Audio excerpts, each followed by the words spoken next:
Hoy es martes 18 de noviembre. Señor Ministro de Defensa Pedro Sánchez, ministro, buenos días. Néstor, buenos días y buenos días a quienes nos escuchan. Ministro, me disculpará la primera pregunta muy respetuosa. ¿Por qué apenas hoy, 18 de noviembre, nos venimos a enterar por Medicina Legal que desde agosto vienen bombardeando campamentos en donde hay menores de edad? Néstor, gracias por esa pregunta. En agosto no hicimos bombardeos contra menores de edad. El combate o los 3 menores que refiere Medicina Legal, que murieron el 24 de agosto en el área rural del Retorno Guaviare, fueron producto de un combate contra las tropas. Era un grupo criminal que intentó asesinar a nuestros soldados, producto de la acción ofensiva que nosotros hicimos contra alias Chito Odúmar, y que al siguiente día incluso, tal vez usted recordará que hubo 34 militares secuestrados. Entonces es totalmente falso que hubo un bombardeo. Ahí fue un combate contra esos grupos. Ahora bien, muchos lo de Amazonas no fue combate, lo de Amazonas sí fue bombardeo, ¿o no? Eso fue en octubre, pero de una vez, ya que usted me hizo la pregunta de agosto, o sea, ahí sí. Es claro, eso es falso. Eso es falso. Yo creo que hay una mala interpretación de la comunicación o de lo que han mencionado, que los indujeron a comunicarle a todo el mundo eso, pero es falso. Pero ¿por qué Medicina Legal dice que murieron en un bombardeo, ministro?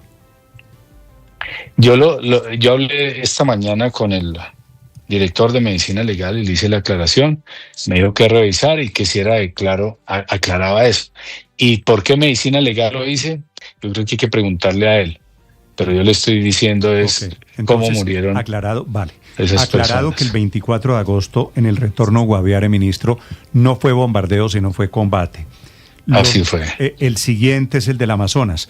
Murieron 4 niños, entre ellos una niña de 13 años en Amazonas en un bombardeo. ¿Por qué no le contaron al país, ministro? Bueno, en estas acciones no ha muerto ningún niño o niña, si uno los clasifica como está estipulado en la ley. Ya de 12 años a 18 años son adolescentes. Nosotros reportamos inmediatamente el resultado y dijimos, ¿qué hacemos? Y nosotros reportamos las acciones que hicimos y el efecto que tuvieron en cuanto a algo claro que es el principio de distinción. Decir claramente si eran combatientes ilegales o no lo eran. Y ese fue el reporte que hicimos, igual con el armamento que se incautó.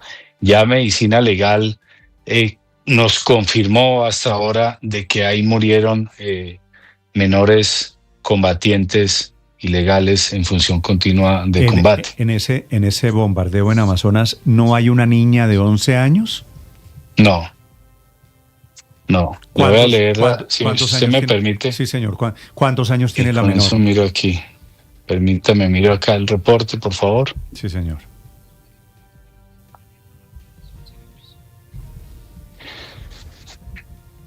¿No hay una niña, Vanessa Martínez, que tiene 11 años de edad?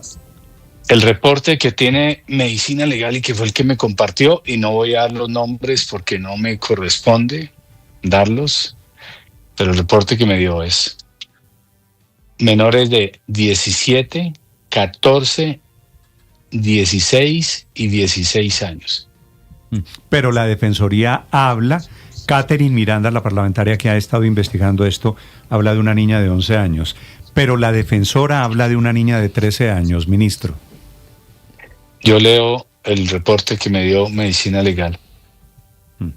Ministro, en su concepto, ¿a partir de qué momento dejan de ser niños y se vuelven blancos legítimos de bombardeos?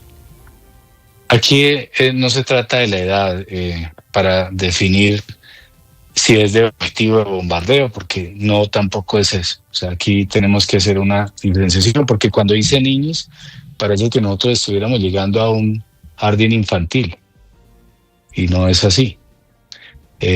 Las normas dicen que niños van de 0 a 12 y de 12 a 18 ya son adolescentes. Entonces, aquí mirando los reportes, no han muerto niños o niñas, son adolescentes. Segundo, ¿en qué momento dejan de perder más bien la protección? Y es cuando se involucran en las hostilidades. Cualquier persona que se involucre en las hostilidades, o sea, parte activa de un grupo criminal, es un blanco legítimo. Corre la suerte de ello. Entonces muchos, sé que es un dilema de alguna manera ético, para mí no es fácil, o sea, para nosotros no es fácil, pero frente a esos dilemas éticos se colocan unas normas para que esas normas orienten el actuar. Cuando el presidente Petro ordenó los bombardeos, ¿usted, el presidente Petro, sabían que había menores de edad allí? Sabíamos que existía la probabilidad de que hubiera menores de edad. Pero permítame, termino de responder lo que le estaba... ¿cómo? Pero permítame, Néstor... Es que quiero preguntarle cómo pero es que no me permite... sabiendo que hay menores de edad, ministro. No, es que permítame, termino la respuesta, porque si no, no puedo terminar la idea y entonces queda en la nube lo que quiero decir, o sea, queda disperso. Entonces, le decía que la diferencia, hay un principio que se llama de distinción, y es o es combatiente o no es combatiente. Y en esa lo que dice claramente es que la amenaza es qué función está cumpliendo la persona allí. Entonces les voy a poner un ejemplo un poco diferente para entender un poco e irme a la segunda parte de los menores. ¿Por qué lo hacemos? Que no es contra menores, es contra combatientes ilegales. Es independientemente legal, o sea, hay que quitarle eso. Es la amenaza que está ahí. Si en el caso del asesinato de Miguel Uribe, que en paz descanse, previo, hipotéticamente, el esquema de seguridad se hubiera dado cuenta que vea esa amenaza inminente que va a matar a su protegido, ¿qué debe hacer él? Pues obviamente actuar acorde a los protocolos y causar un daño de tal manera que lo neutralice y no cause la muerte del protegido. Entonces lo mismo pasa en esto, pero a gran escala y en un ambiente aún más complejo. Entonces, cuando analizamos con el señor presidente de la República todos estos riesgos, éramos conscientes de los mismos. Es que primero allá hay una amenaza grande, crítica, con capacidad letal. Sí. Cuando uno mira ya los indicadores de seguridad en el Guaviare, vemos que desplazamiento forzado, asesinato, extorsión, secuestro, ustedes mismos lo han publicado en las redes. ¿Cómo es posible que haya un paro armado en el Guaviare? El asesinato de los 8 religiosos allí en el Guaviare, el secuestro de nuestros 34 militares, el asesinato de otros tantos más allá, que no puede ir absolutamente nada. Es una amenaza. Ahora, ¿cómo está caracterizada esa amenaza? Pues con armas potentes, con métodos que incluso están por fuera y con combatientes de diferentes edades. Ministro, ¿por qué no le informaron al país que habían muerto en ese bombardeo 4 menores de edad? ¿A qué bombardeo se refiere? ¿Al del 1 de octubre? Al de Puerto Santander, Amazonas, sí señor. Ok, porque la medicina legal en este momento pues ya nos hizo esa confirmación. Nosotros presumíamos que habían muerto menores de edad. Es decir, y éramos conscientes de que... ¿Medicina legal solamente les entregó ese reporte cuándo? Ese reporte me lo entregó hace 2 días. ¿Y por qué ocurrió eso? Porque comenzamos nosotros a decir, frente a esta amenaza tan grave aquí, tan grave, en la cual se neutralizaron 20 criminales o 20 integrantes de este grupo, entonces ya comienza uno a encontrar de alguna manera una mayor magnitud de la tragedia que no desconocíamos que podría haber estado. Teníamos los indicios, teníamos una información previa, pero era medicina legal la que tenía que decir. Pero aquí la pregunta que yo me hago a veces, con las preguntas que me hacen es, ¿qué crimen o qué delito estamos cometiendo nosotros como Estado? Yo creo que aquí la discusión debe ser qué delitos y crímenes están cometiendo los que reclutan menores. Un crimen de lesa humanidad, un crimen de guerra. Yo creo que deberíamos, ya aclarando todo eso, ministro, aquí no se cometió ningún delito, ningún crimen. Respetuosamente, nadie está ni conestando ni apoyando lo que hacen los criminales. El reclutamiento forzoso es el más repudiable de los crímenes. Todo lo que hacen Iván Mordisco y los otros disidentes, pues claro que son crímenes. La diferencia entre el criminal y el Estado es que el Estado se rige bajo unas normas y por eso, entendiendo que son operaciones que en muchos casos deben hacerse, por eso se le piden cuentas al Estado, porque al final a los criminales hay que perseguirlos y hay que capturarlos y si no se puede o en combate pues son abatidos, pero al final tal vez la diferencia, ministro, es que los ciudadanos le exigen al Estado, a quien ejerce el monopolio de las armas, que cumpla con las normas, el derecho internacional humanitario y demás. Por eso las suspicacias y las dudas y las preguntas sobre este tema. Sí, totalmente válido, Ricardo, su apreciación. Y eso da la oportunidad de mostrar que hemos cumplido absolutamente todas las normas, todo lo que dice el derecho internacional humanitario. Si uno mira las cifras de la Defensoría del Pueblo o las de nosotros o la del ICF, que tienen diferencias porque las fuentes son obviamente diferentes. Es lo mismo que pasa en una encuesta de opinión y uno diría, pero ¿por qué que el haga una empresa en este? Dirán otros, pero es opinión. Sí, lo que pasa es que las fuentes que accedemos son diferentes también. Pero lo cierto es que muestra una cruda realidad de que hay menores reclutados por estos grupos criminales. Y en todos los combates que nosotros reportamos, en todos nosotros reportamos ese el resultado que hubo. La identificación, el sexo, raza, etcétera, lo hace medicina legal. Menores combatientes ilegales en función continua de combate, tristemente, no solo han muerto en bombardeos, han muerto en otras operaciones, como la que mencioné el 24 de agosto. Cuando estaban ustedes tramitando la orden del presidente, ¿usted le dijo al presidente, allí donde vamos a bombardear, muy posiblemente hay niños? Así es, y aquí vale la pena aclarar. ¿Y el presidente aún así dijo, dele? Hay que tener el contexto para no ser tan, discúlpeme, para que la gente que nos vaya a escuchar no sea tan simplista haciendo las apreciaciones. Hay que entender qué era lo que pasaba allá. Primero, una situación supremamente crítica de seguridad en el Guaviare, que ya la mencioné. Segundo, el día 7 de noviembre, tuvimos un combate contra una estructura criminal en el área de Calamar y era un grupo relativamente grande. 2 días después, el 9 de noviembre, eso es un domingo, en la tarde, a las 3 de la tarde, a 9 kilómetros de ese combate, 20 militares que estaban ubicados haciendo un cierre, detectaron esa misma estructura, pero en una capacidad mayor cuando se constató con inteligencia. Y esa amenaza podría incluso llegar, y nos lo dijeron algunos desmovilizados, algunos que uno de los que, bueno, de las personas, por inteligencia más bien, podría llegar a unos 150. Y esos 20 militares estaban a menos de 300 metros de esa masa, con un poder letal, ametralladoras, pero con gran cantidad de munición, con fusiles, con minas antipersonal, etcétera. Entonces ahí viene el proceso militar de toma de decisiones.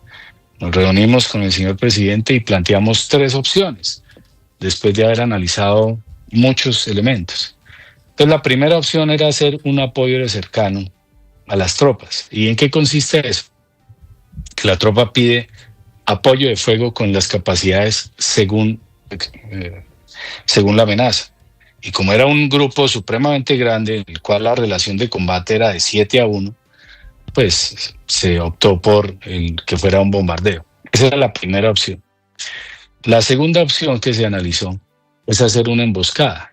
Entonces, que 20 intentaran emboscar a 150 que iban a pasar allá en medio de la selva, y que en el momento en que fueran a entrar en combate les enviáramos el apoyo de fuego para no perder algo básico, que es la sorpresa. Cuando miramos la meteorología iba a estar mala al momento que preveíamos el combate. Y así ocurrió. En la misma operación, a esa hora se dañó el tiempo, como a las 6 de la mañana. Y la tercera opción era retirarnos, es decir, omisión, dejarlos pasar y estar luego lamentando atentados contra la fuerza pública, contra la población, desplazamiento forzado. Estarían tal vez algunos diciendo volquetados de muertos aquí por enfrentamiento entre disidencias de Calarcá y de Mordisco, etc.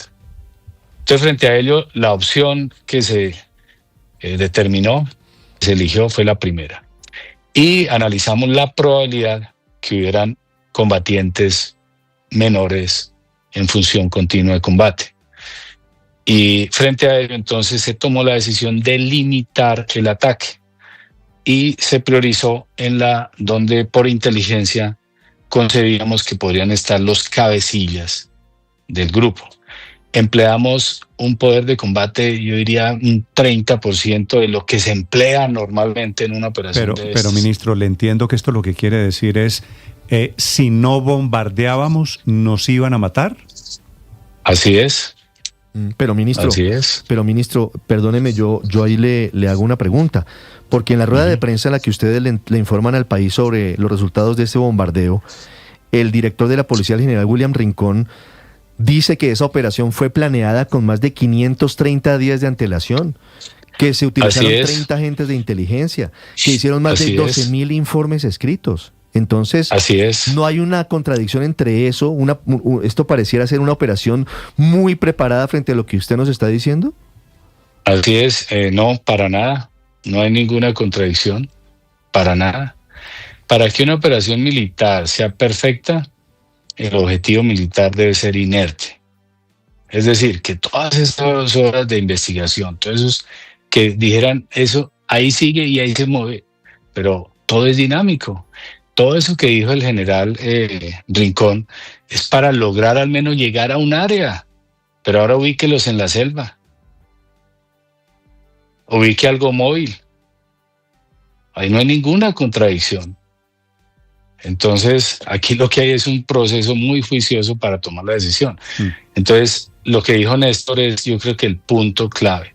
¿Qué de todo, ministro? O uno de los puntos es la necesidad imperiosa de emplear una fuerza legítima que nos da el Estado para proteger a los militares y la población civil. No haberlo hecho en ese momento, en la oportunidad, pues esa estructura muy seguramente se hubiera dividido, se hubiera fragmentado y estaríamos lamentando asesinatos y ahí estaríamos siendo juzgados por omisión. Sí. Entonces, vuelvo, insisto, son dilemas éticos, pero lo resuelve de alguna manera las normas, que gusten o no, están escritas y eso fue lo que utilizamos. Y cierro diciendo que no se afectó ninguna persona protegida por el VIH y se atacó a una hora que no, pero ministro, que no pudiera ocurrir esto. ¿Cómo que no se afectó ninguna persona protegida por el VIH? ¿El VIH no protege a los menores de 15 años de edad? Aquí vuelvo y me voy al punto, Néstor. La protección es a quienes no participan en las hostilidades. Quien se involucra en las hostilidades, independientemente de la edad, pierde la protección. Pero ministro, eso no es lo que dice usted, me disculpa, el derecho internacional humanitario. Si a un niño, no. si estos bárbaros, estos delincuentes reclutan un niño de 9 años de edad y ha pasado en la historia de la guerra y le ponen uniforme y le entregan un arma, ese niño de 9 años de edad o de 11 o de 12 es un blanco legítimo, ¿le parece a usted? Si se involucra en las hostilidades, y no lo digo yo, Néstor, lo dice el derecho internacional humanitario. No, o sea, yo le respondo, ministro, no lo digo yo. ¿Sabe quién lo decía hace 6 años, en noviembre del 2019? Gustavo Petro, Iván Cepeda, Roy Barreras, que por la misma razón tumbaron al ministro de Defensa de la época. Sí. Yo solo usted puedo está repitiendo las mismas frases que decía en ese momento el ministro Botero. Yo solo puedo referirme, Néstor, a lo que dice el DIH. Y eso es cruda realidad. Cruda realidad. Ahora coloque ese menor que usted está diciendo, que estuviera atacando Blue Radio allá, que entrara donde están ustedes, a atacarlo y a matarlos. ¿Qué hacemos ahí? Es que usted me está poniendo un ejemplo extremo. Yo le digo, No, hay un niño, y yo le pongo un ejemplo de verdad, no un ejemplo hipotético. Ese niño de 9 años que se lo roban a la familia, lo meten a un escuadrón terrorista de estos, por supuesto, es un niño, ministro. ¿A usted le parece que a los 12 años es un adolescente? Pues a mí no es el que me parezca, o sea, le parece es a la ley. O sea, yo lo que estoy hablando es no lo que me parezca a mí. Y lo que le puse el caso allá en Blue es porque eso es lo que les ocurre allá en el Guaviare. Pero en otras condiciones. No tienen las mismas comodidades o la misma seguridad que tenemos nosotros. Es gente que no puede ni siquiera hablar, pero le pasa eso allá. Están unos campesinos trabajando allá con su familia y lo llegan a asesinar, a matar, a desplazar. Es que es una realidad que no Ministro, podemos negar. Usted Los menores que son reclutados, primero que todo, son víctimas. Son víctimas. Pues es lo que le estoy diciendo, ministro. Claro que son víctimas. Y les ponen un uniforme militar y les dan un fusil y se vuelven combatientes. No. Así es. Aquí creo que tocaría mostrarlo en una ayuda y se las voy a compartir de lo que dicen las normas. Es que no lo digo yo. Lo dice, por ejemplo, la cartilla que nosotros estuvimos, que el mismo señor presidente la pasó, que dice la guía para interpretar la noción de participación directa en las hostilidades del Comité de la Cruz Roja. Si quiere, búsquela en internet, página 34 a 60. Y dice claramente, le digo ¿por qué el presidente Petro, déjeme hacerle esta pregunta, ¿por qué el presidente Petro e Iván Cepeda y Roy Barreras hace 6 años tumbaron al ministro de Defensa exactamente por un bombardeo igualito en Guaviare, en el que murieron unos niños? Permítame darle la respuesta que estaba tratando de dar, y creo que Felipe me iba a preguntar algo. En esa guía, y le doy el título para que ustedes mismos la busquen, Guía para interpretar la noción de participación directa en las hostilidades del Comité Internacional de la Cruz Roja, página 34 a la 60. Dice, menores de edad como combatientes ilegales en armas deben tener 3 requisitos. No habla de edades, habla de requisitos. Dice, 1, que hagan parte de la estructura, lo están haciendo, que tengan entrenamiento en las hostilidades, las tienen, que estén equipados con armas e intendencia para la guerra, sí, y eso les quita la protección. Tristemente es así. Y se convierten en objetivo militar y son susceptibles de un ataque directo. Entonces, eso es lo que dice.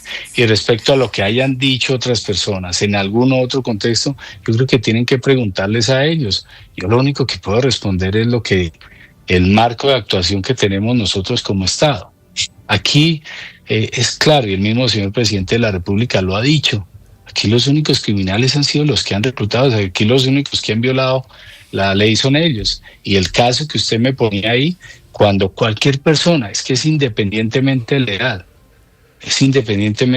que porte un arma y participe en hostilidades, es un peligro enorme. Recordemos, mire, el asesinato de Miguel Uribe, que en paz descanse, era un menor de edad.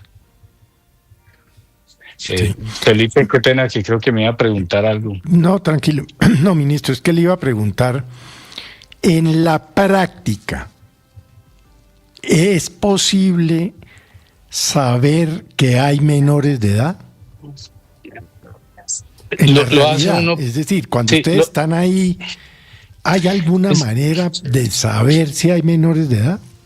Es muy complejo. Uno lo puede hacer una estimación de acuerdo a inteligencia. Pero, por ejemplo, el caso que ocurrió el 24 de agosto en el combate contra las disidencias de Mordisco y que se ve baja alias Chito Dumar.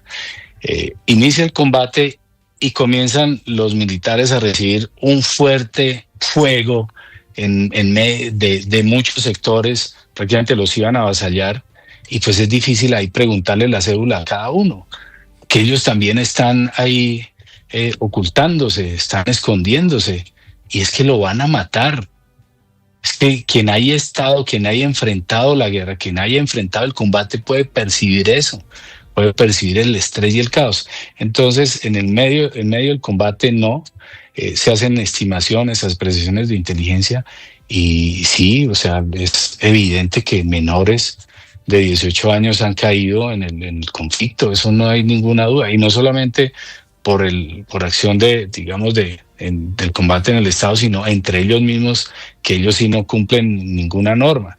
Nosotros hemos tenido, Felipe, 1.404 combates desde el periodo de este gobierno, 1.404.